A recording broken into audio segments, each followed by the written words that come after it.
Greetings, good life. I'm going to continue reading my Benevolent Magic blog for you.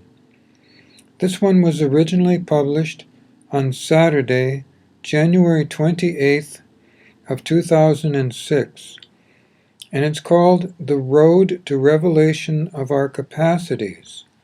An awareness now begins to dawn on many people that there is an awakening going on all around us. This awakening is not something that prompts any apparent sense of disorder, meaning a feeling of disorientation or confusion, but rather an awakening to our own inner capacities. There has long been speculation that the brain is a source of infinite possibilities, if only we knew how to decode its capacities.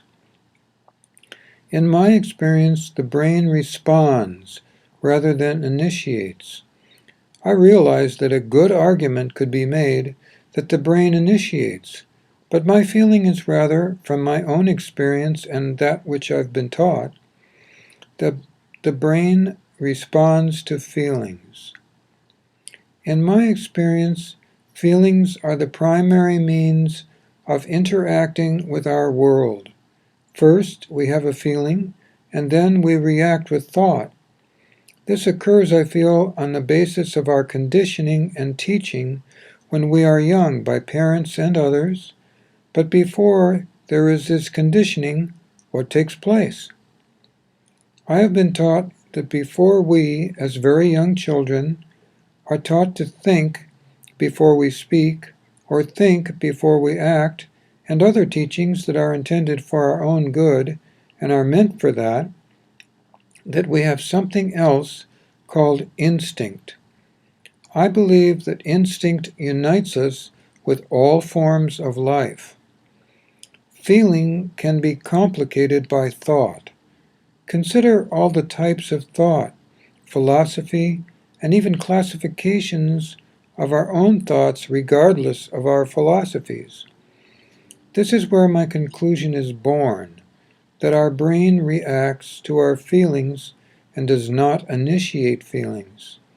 I grant that memory can initiate feelings, yes, but my belief is that our feelings, especially when we pay attention to them, can get our brains analyzing what it means in my experience. I'd recommend, as I have done so before here, to get to know our feelings. I'm going to recommend that you try the following.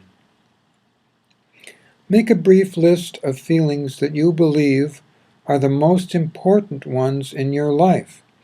It can be 5, 6, maybe even 7. Granted, survival might be one of them. Love, perhaps happiness.